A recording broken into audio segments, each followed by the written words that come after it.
Por que falar sobre birras é tão fundamental? Tão fundamental. Primeiro, porque é um dos fatores que mais perpetua ao longo da infância. Aline, mas criança pequena só que faz birra, né? Criança maior faz birra, adolescente faz birra, até adulto faz birra, até idoso faz birra. Vamos pensar agora nessa questão da quarentena.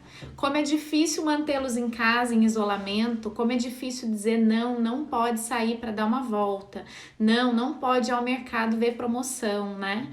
E eles às vezes fazem birra também.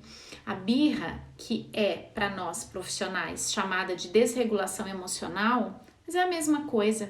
Acho que é só para não cair numa questão muito marginalizada do termo. Mas a birra é uma desregulação emocional. É como se o nosso estado de alerta, que é o nosso sistema mais primitivo nervoso, tronco cerebral, amígdala, sistema límbico, ele sente um desconforto, ou porque a gente ouviu não, ou porque a gente foi frustrado, ou porque tiraram de nós algo muito gostoso, ou porque a gente quer alguma coisa e a pessoa não permite que a gente alcance aquilo.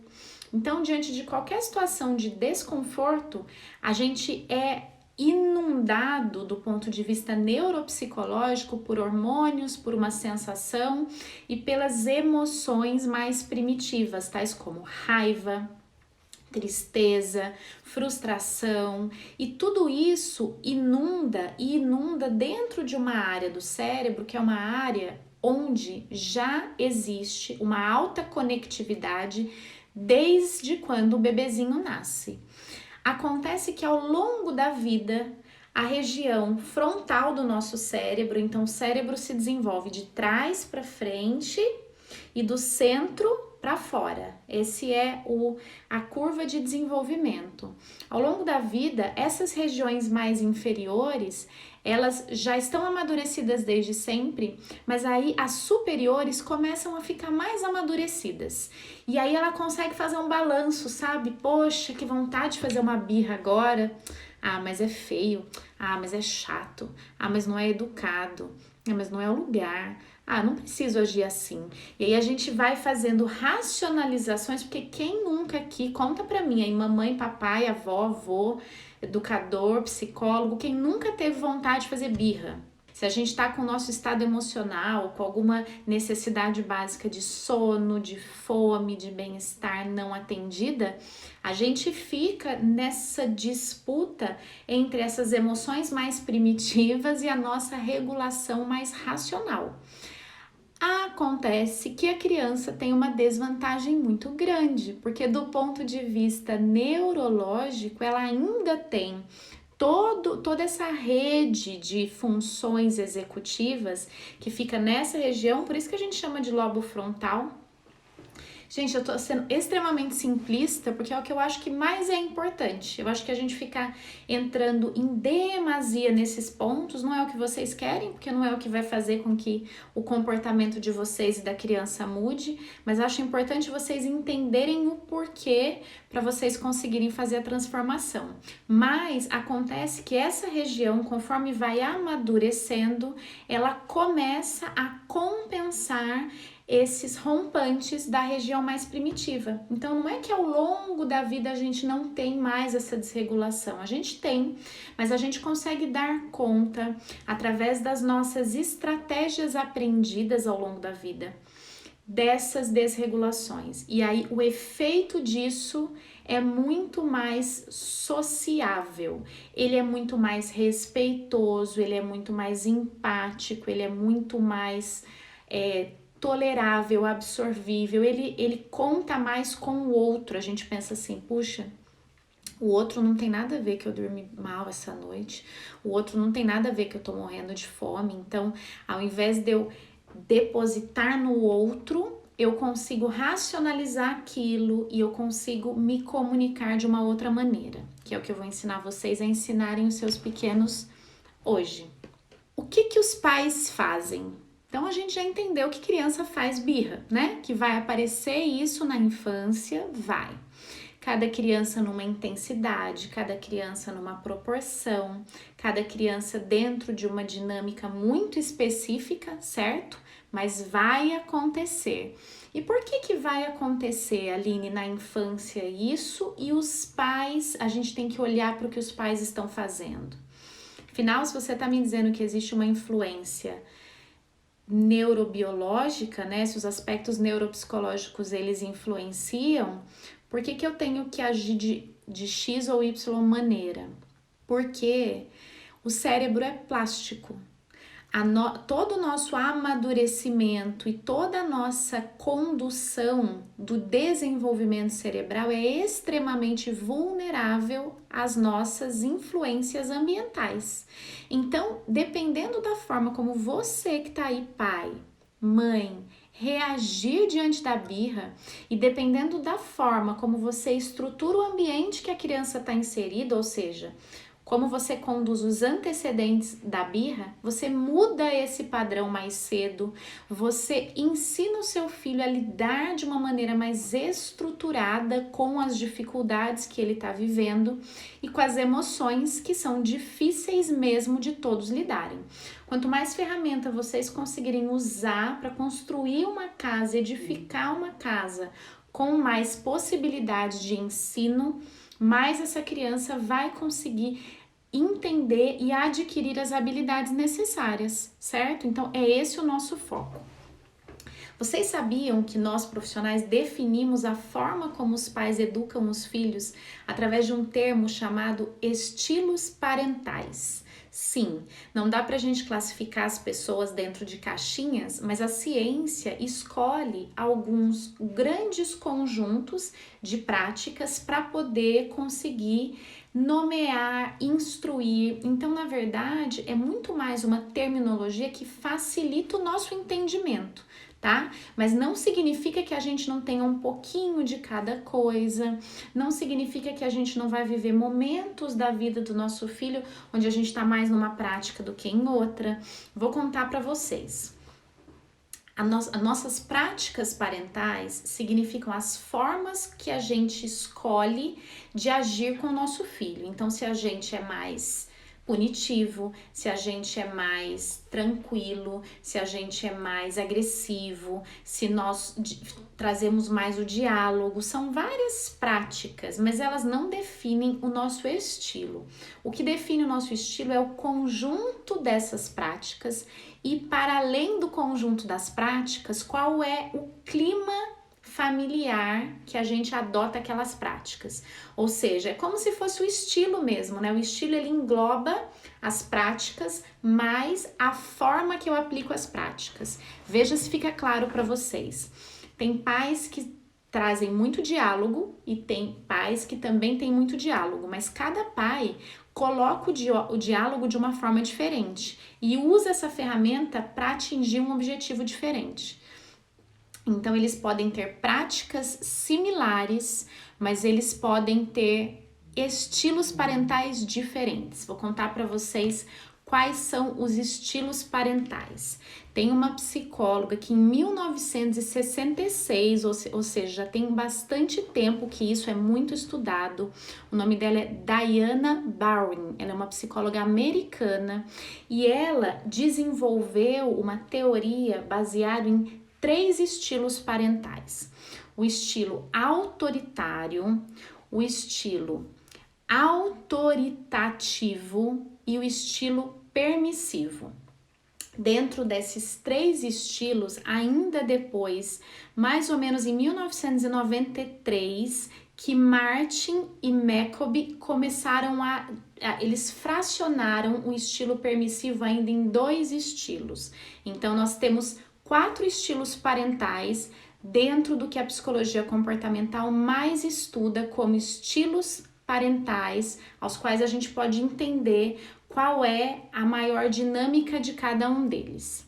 O estilo autoritário são os pais que avaliam riscos, avaliam possibilidades sempre previamente e controlam o comportamento dos filhos a partir de regras excessivamente rígidas. O que são regras excessivamente rígidas?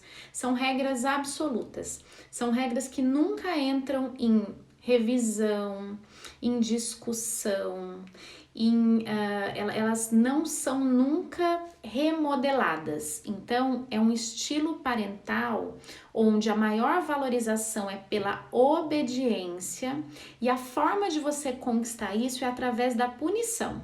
Então, em geral, é um estilo onde tem baixa demonstração de afeto, né? A gente precisa, para ter essa rigidez tão grande, o controle vem antes, então não é que não tenha afeto, tá?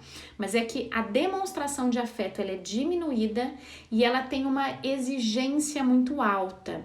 Espera-se muito da criança, espera-se o tempo todo que ela consiga, que ela dê conta, que ela siga todas as regras que ali foi imposta, que ela faça do jeito que se espera. Então, esse é o estilo autoritário. E dentro do estilo autoritário, a gente ainda sabe que uma das práticas muito utilizadas é a coerção, que é o ato da gente intimidar o outro, é o ato da gente... não é um ato agressivo, mas é um ato que controla em excesso. É como se a gente colocasse o outro sempre em xeque. Se não isso, acontece isso. Se fizer isso, acontece isso. Se fizer isso, então é uma educação baseada muito nisso. O estilo permissivo foi dividido em dois estilos, que é o permissivo indulgente e o permissivo negligente. O permissivo, os dois permissivos, eles têm uma baixa exigência, então eles permitem que a criança faça o que ela quiser, não tem regra, né? O estilo permissivo, ele pouco olha para a criança, sabendo que ele tem que regular as ações da criança, então ele permite demais. A diferença entre o indulgente e o negligente é que no indulgente tem uma ausência de comprometimento de regras, mas existe cuidado. E o negligente é o estilo onde você não coloca regras, você não se compromete com os cuidados da criança.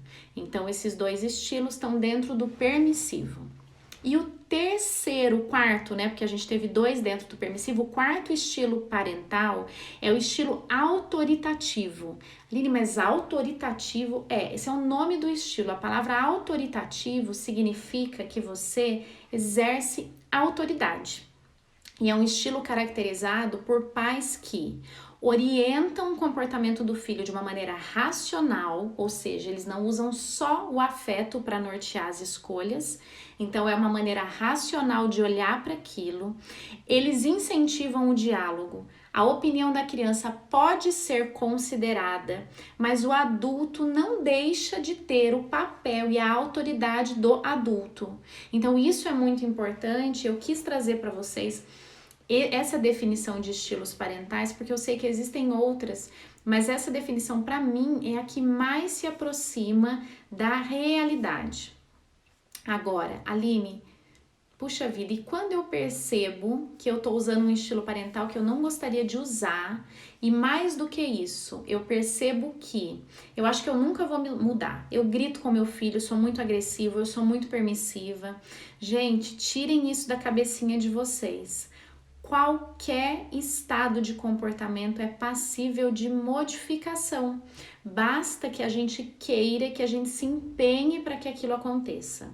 Afinal, a sua autoconfiança, a sua autoestima podem minar a sua mudança. Se você não acredita que você é capaz de transformar a forma que você age, vai ser muito pouco provável que você consiga evoluir aí na sua caminhada. Então, se você sente desejo de modificar algum tipo de prática educativa ou seu estilo parental, invista nisso, porque você pode. Não deixe que as pessoas rotulem as suas práticas ou que permita que você se veja como uma mãe ou como alguém que já é de determinada maneira e jamais será de outra maneira, tá? Eu queria deixar isso muito claro aqui.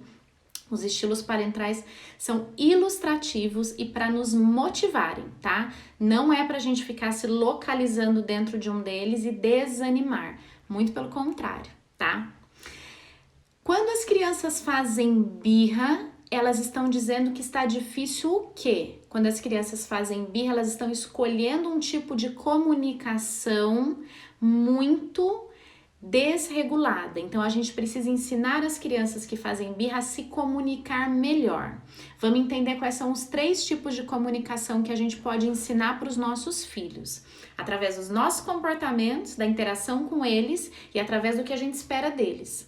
A gente pode se comunicar ou de um jeito inassertivo, ou de um jeito agressivo, ou de um jeito assertivo. O comportamento inassertivo geralmente é aquela criança que em sala de aula, vamos dar o exemplo da escola, ela não questiona, ela não pergunta, mas ela também não reclama. Geralmente é aquela criança que o professor vai chamar de criança de aluno bonzinho ou de um aluno que não dá trabalho. Ele pouco vai se comunicar. Então ele vai deixar de dizer o que está muito bom, mas ele também possivelmente vai deixar de dizer o que não está legal. Ele não vai expressar as emoções dele. Ele vai sempre achar que expressar emoções é algo ruim, é algo arriscado. Então esse não é o estilo que a gente quer estimular dos nossos filhos. Afinal, quando uma criança faz uma birra e a gente sabe que tá difícil para ela e a gente diz, engole o choro, não fique assim, para agora. A gente tá dizendo para ela que ela tem que esconder as emoções a qualquer custo. E aí a gente pode estar incentivando que a criança desenvolva uma comunicação inassertiva. Então, tão preocupante quanto as crianças que têm uma comunicação muito desregulada são as crianças muito caladas, tá? Muito caladas no sentido de demonstrarem as suas emoções. Então, esse não é um estilo de comunicação que a gente deseja incentivar.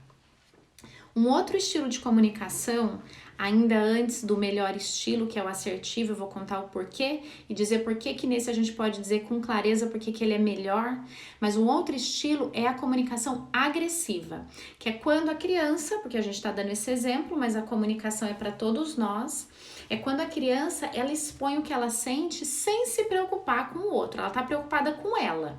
Então, se ela tá triste, ela diz que tá triste, ela diz de qualquer maneira, ela diz em qualquer tempo, ela diz em qualquer tom de voz, ela diz para qualquer pessoa. Então, é como se ela ficasse só sob controle da emoção dela, ela não se preocupasse com o entorno, ela vai se sentir aliviada. Mas o que vem depois do padrão agressivo de comunicação? Depois do alívio imediato, geralmente vem a culpa, porque ela não faz aquilo porque ela não gosta das pessoas, ela não faz aquilo porque ela não se preocupa com ninguém, ela faz aquilo porque ela não sabe fazer de outro jeito, ela não treinou fazer de outro jeito, ela não acreditou que ela era capaz de fazer de outro jeito.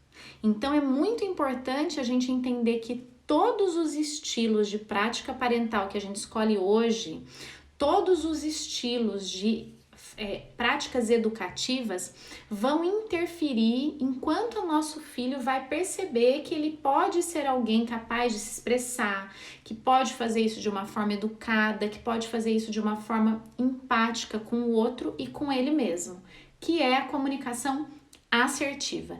É isso que a gente quer ensinar para os nossos filhos, que ele reconheça suas emoções, que ele entenda que aquela emoção não é gostosa, é chata, ele pode perceber isso, ele tem direito de estar sentindo aquilo, só que ele pode expressar aquilo de uma maneira que ele se sinta aliviado por ter expressado, mas que não necessariamente ele tenha machucado alguém, ou que ele tenha ofendido alguém, ou que ele tenha afetado negativamente alguém, sendo que ele poderia regular essa emoção melhor. Aline, então você tá dizendo que quando ele fizer alguma coisa ou que alguém vai se chatear, ele não tem que fazer? Não é isso. Até porque se o outro vai se chatear diante de uma colocação respeitosa, é porque o outro tem que aprender a lidar com isso. Entende o que eu tô querendo dizer? Então, se a criança, no caso, for gentil, for educada e respeitosa, por mais que ela incomode o outro, esse incômodo é uma dificuldade que o outro vai ter que lidar. Ela não é responsável por isso, mas ela é responsável por perceber se a manifestação dela foi equilibrada. Vou dar um exemplo para vocês. Uma criança que não quer desligar a TV e dormir. E aí a criança não quer, porque ela quer muito assistir a um filme, tá passando filme, ela vai perder. E você diz, não, filho, mas agora é o horário de você ir dormir. E a criança fica muito chateada, com muita raiva, afinal ela vai perder uma coisa muito importante. Mas você não pode abrir mão daquilo, porque você decidiu, com a sua autoridade de adulto, com a sua consideração pela emoção dela, pelo contexto, pela sua dinâmica. Ela pode ter uma prova no dia seguinte. No dia seguinte vocês podem ter horário, você já tá com dificuldade de manter aquilo, então você decidiu. A gente precisa entender que a gente precisa chegar nesse lugar primeiro. E aí você vai olhar para a criança e dizer, filho, eu imagino que você vai ficar chateado. Eu imagino que essa situação pode te deixar com raiva. E aí a criança vai sentir a vontade de dizer, mãe, eu tô com raiva, eu não queria, eu tô brava. Às vezes ela vai ficar assim. E como a gente pode reagir diante disso? Aceitando. Se ele aceita o limite, é também nosso papel aceitar que ele tem uma emoção, né? Agora, se essa emoção aparecesse de um jeito agressivo, ele ia te empurrar, ele ia bater porta, ele ia bater o pé, ele ia bater coisas, ele ia falar alto, ou seja, ele ia usar daquela emoção para machucar o outro de alguma maneira, tá?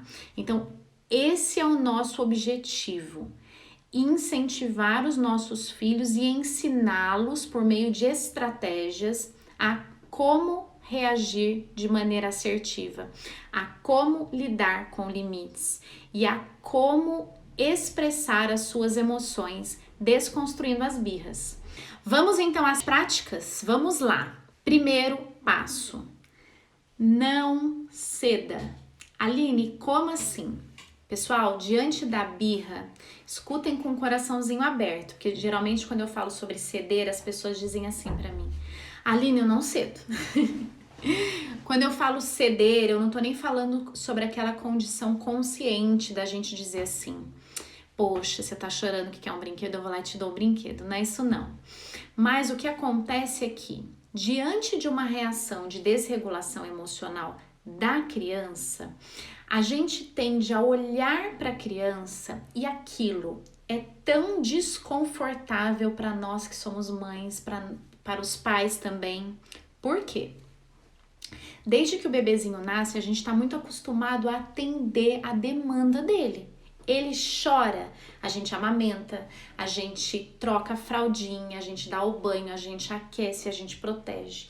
E aí a criancinha vai crescendo, às vezes ela ainda é um bebê, 2 anos e meio, 3 anos, já não é bebê, 3 anos e meio. E é muito difícil lidar com aquela emoção que desperta em nós, principalmente o que, gente? Além da febre do ponto de vista biológico, o que a criança faz que a gente fica, ai meu Deus, tá chorando, Aline, meu filho está chorando. E aí aquilo tende a despertar em nós aquela noção de que a gente precisa apagar aquele fogo. Acontece que, diante daquele choro, se a gente cede e apaga o fogo, a gente está criando um dinamismo de todas as vezes que eu choro, a minha mãe vem e ela me tira dessa situação. Ela me entrega o que eu quero. O que o cérebro da criança, o que o repertório de comportamento da criança vai fazer, gente? Ela vai entender assim. É só fazer a birra. É muito simples o que a criança aciona. E aí a criança fica refém da nossa ação, né? Falando de responsabilização, eu sei que é difícil, mas a gente não pode ceder diante do comportamento de birra. Às vezes a gente até percebe, puxa, mas eu poderia dar isso daqui a pouco. E aí você pode até dar depois, se for algo que você refletiu, voltou atrás, mas evitem ao máximo ceder diante do comportamento de birra, diante do comportamento de birra.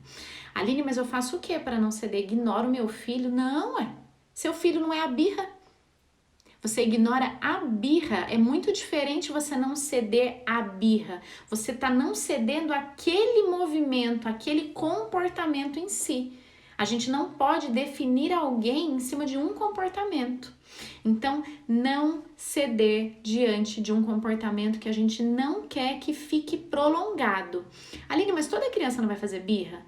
Vai, Toda criança vai fazer birra, mas a diferença está em como você, mãe, em como você, pai, vai se preparar para lidar com aquilo.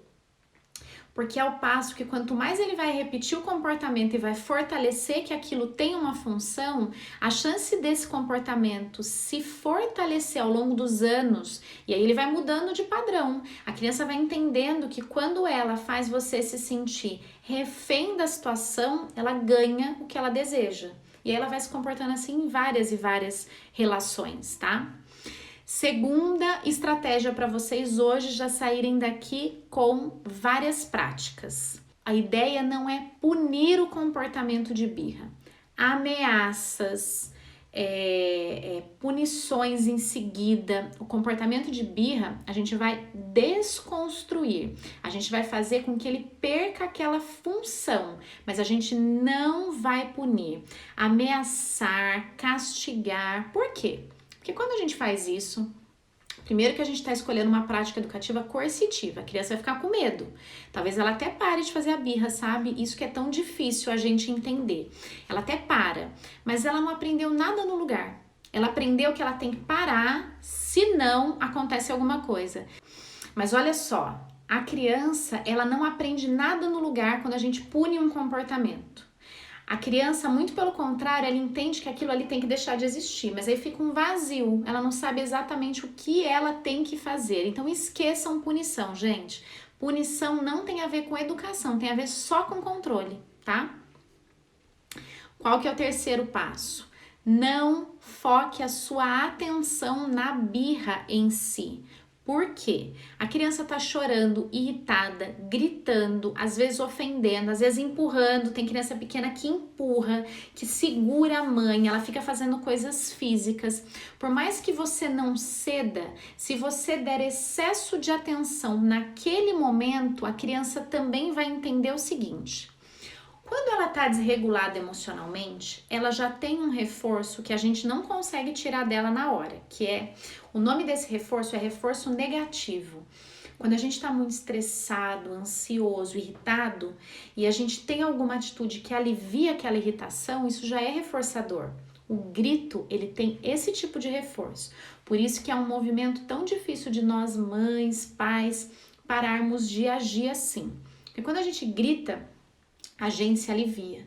Então, por mais que a gente não ganhe nada do ambiente, a gente tem uma descarga interna. Depois vem a culpa, mas na hora a gente tem esse reforço.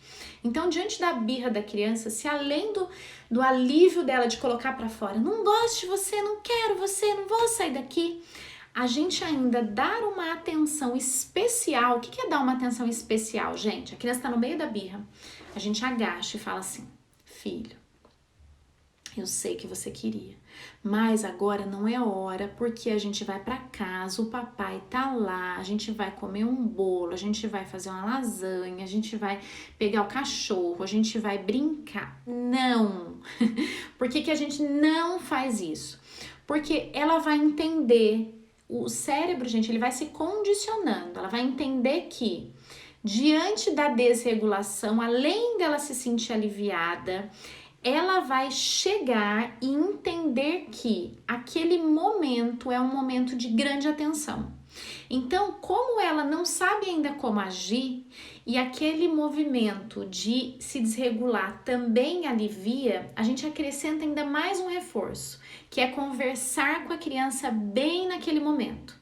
Por isso que eu não indico que a gente faça isso nessa hora. Nessa hora a gente vai acolher a criança.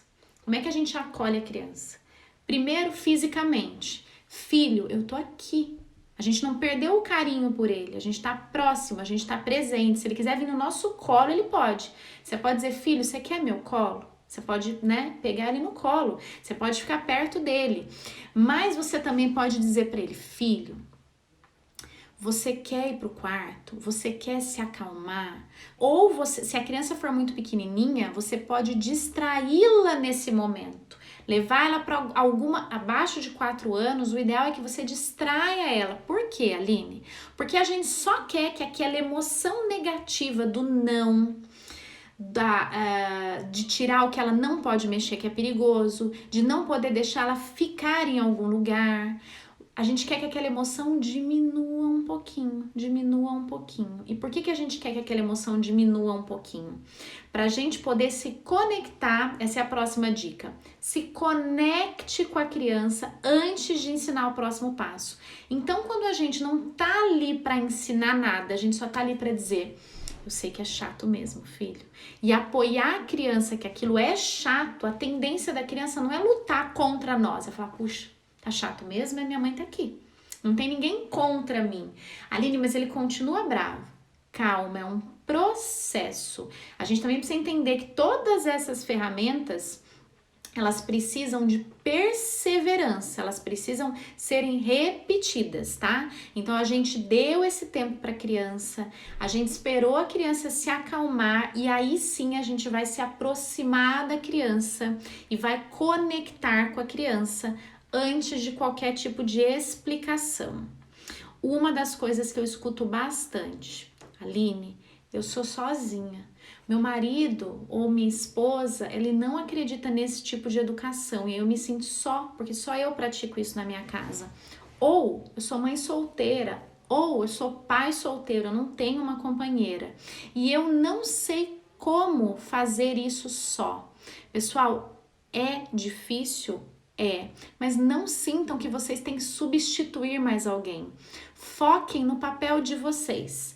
Esqueçam o outro. Geralmente o bem é contagiante. Então, quando isso começar a surtir efeito, quando isso começar a ficar uma prática, porque eu sei que vai ficar, eu confio nisso, uma prática de vocês já mais segura e mais orgânica e mais automática, vocês vão conseguir contagiar o ambiente e fazer com muito mais leveza. Tudo que a gente está no começo, a gente tende a ter um pouco mais de dificuldade, um pouco mais de esforço, um pouco mais de energia investida, mas depois a gente já tá craque naquilo. Então, se a gente ficar colocando na nossa cabecinha que a gente não vai conseguir, é muito provável que a gente não consiga, tá? Próximo passo importantíssimo: a criança, você não deu atenção excessiva para a birra, mas acolheu. Você esperou esse momento. E aí o próximo passo é praticar aquela comunicação assertiva que a gente conversou lá no comecinho da live. Como? Filho, agora é a hora da gente conversar. Agora eu quero que você me conte como você se sentiu. Eu vou te contar quando eu já me senti assim. Eu vou dizer que eu entendo o seu sofrimento. Eu vou dizer que foi o que você foi capaz de fazer naquele momento. Mas aí, de acordo com o tamanho da desregulação, de acordo com o que a desregulação afetou as pessoas, se alguém se machucou, se alguém se magoou, se alguma coisa foi danificada, se alguma situação foi desrespeitosa, é a hora da gente construir com a criança como a gente pode, primeiro, corrigir ou como se a gente pudesse reparar algo que a gente tenha feito e a gente ajuda a criança a reparar. Então não é um castigo, é uma responsabilização. E como a gente pode já pensar para uma próxima vez que ela se sentir do mesmo jeito. Ela vai se sentir frustrada de novo, ela vai se sentir com raiva de novo. E aí depois que tudo se acalmou, é a hora da gente conversar sobre isso. Porque a gente tende a ficar, vejam o que vocês acham. A birra muitas vezes é como se fosse um incêndio, né? Então a gente pode ou tacar mais lenha ali naquele incêndio, ou a gente pode vir e apagar. Quando a gente tem esse papel coeso de entender aquele processo da criança, respeitar, conduzir e depois saber que a gente vai precisar ajudar a criança a se reconstruir para uma próxima vez, a gente não vai se envolver e fazer birra junto com a criança. A gente vai conseguir entender que naquele momento ela precisa integrar essa região inferior do cérebro com a região superior, então ela precisa de tempo. A gente precisa entender que se a gente der muita atenção, aquele movimento dela vai ganhar ainda mais potência. Então não é deixar a criança sem atenção nenhuma. A gente vai deixar a criança atendida e acolhida, mas a gente não deve nesse momento dar mais atenção. E digo mais, tem momentos e fases da nossa vida que, dependendo da situação, a birra é o momento de maior atenção da criança. Ou porque a gente está muito sobrecarregado, fazendo muita coisa, mães que têm mais de um filho, por vários motivos. E aí a criança faz a birra, a gente quer tanto apagar aquele fogo de qualquer jeito naquele momento que a gente volta toda a atenção para aquilo. Então é muito importante a gente olhar para esse momento como eu preciso ajudar o meu filho a se tranquilizar, mas isso também envolve respeitar que ele está vivendo aquela emoção. E aí, focando nesse último passo, a gente vai olhar para a criança e vai conversar. Filho, da próxima vez você pode, antes de esmurrar, gritar, brigar, você pode se afastar para se acalmar, você pode me contar o que você sentiu, você pode pedir uma outra brincadeira, você pode abraçar a mamãe, o que mais você pode fazer? A gente vai ajudar a criança a descobrir uma maneira de descarregar aquela emoção, ou seja, esqueçam a história de filho, ai, sentir raiva é tão feio. Não precisa sentir assim. É uma besteira. Olha só como você ficou para nada. Então, gente, esse discurso é um discurso que inviabiliza totalmente uma comunicação assertiva. E às vezes a gente faz com uma boa intenção. Filho, que coisa feia que você fez. Eu estou com vergonha do que você fez. Não quero que você faça mais isso desse jeito. Eu acho que a gente pode conduzir a criança de um jeito que ela se sinta mais capaz de fazer diferente. Eu prefiro que a gente diga, filho, eu acredito que da próxima vez você vai conseguir fazer diferente. Eu confio em você. O que você acha que eu posso fazer para também te ajudar? Em que momento ali a gente podia ter feito diferente? E aí, gente, tem crianças que demoram algum tempo para se acalmar. Não precisa conversar com a criança 10 minutos depois. Se você vê que a criança ainda está mexida com a situação, espera mais 20, 30 minutos, espera um tempo. E outra coisa, se aproxime para fazer isso individualmente. Não faça isso na frente de outras pessoas. Porque isso expõe a criança a uma situação, expõe todos nós. Imagina se alguém vem conversar com a gente sobre algo que a gente fez e que na maioria das vezes a gente sabe que magoou alguém ou que reagiu de um jeito que não era para reagir. A criança, ela percebe isso, né? Pelas nossas reações, pela nossa afeição, pelas nossas consequências. Então, quando a gente olha para essa situação, a gente precisa entender que, ao se aproximar da criança, acolher a criança depois que a birra terminou, não é o que vai fazer a criança fazer birra de novo. Então, a gente não tem que fazer a criança se sentir mal por aquilo, mas ela tem que se sentir responsável. Como assim, Aline? Quando você diz para a criança que é importante ela reparar o que ela fez, já é um ato de responsabilidade. Quando você combina com ela que da próxima vez você espera que ela faça de outro jeito, por quê? Por exemplo, vou ao shopping com a criança. A gente combinou que ia passear, que não ia comprar nada. A criança deitou no chão e começou a chorar. Eu vou me afastar dali com ela, eu vou esperar ela se acalmar e eu vou conversar com ela que aquele comportamento é um comportamento que ela não vai conseguir se comunicar, como é que ela poderia ter feito da próxima vez que a gente voltar ao shopping, porque agora a gente vai embora. Veja, a consequência ela é orgânica e explicar para a criança o quanto que quando ela se sentir assim de novo, ela pode pedir a sua ajuda. Porque veja bem, a criança não escolhe fazer desse jeito, mas ela fica vulnerável à consequência. Se a consequência trouxe ela para uma realidade boa, então você tira do carro, você conversa, você explica, daí você volta para dentro do shopping na mesma hora e então veja, ela vai associando o quanto que cada ação que ela tem, qual que é o impacto daquilo e o quanto que ela é responsável quanto que as consequências recaem sobre ela de cada escolha que ela vai fazendo. Ela vai se sentir muito mais motivada quando ela perceber que diante de pequenos avanços ela vai ganhando mais integração social e ela vai tendo mais ganhos. Vejam o quanto que é natural e pode ser natural isso, tá? Então, essas são hoje as maiores sugestões que eu tenho para deixar com vocês. Lá no Telegram eu coloquei uma lista com vários recursos que ajudam a gente a trabalhar com as crianças, até as muito pequenininhas, a inteligência emocional, a noção de autoconhecimento, delas perceberem as emoções e delas conseguirem reagir diante das emoções, dando nome para as emoções, elas conseguirem identificar as emoções antes das emoções começarem a acontecer, delas conseguirem, percebendo que a emoção tá vindo, já criar um mecanismo. Poxa, quando eu começo a ficar assim, eu posso chamar a minha mãe e pedir ajuda, eu posso me afastar, eu posso respirar, eu posso ouvir, eu posso tanta coisa que eu não preciso deixar chegar naquele ponto, certo? Um beijo para todo mundo, tá? Tchau, tchau.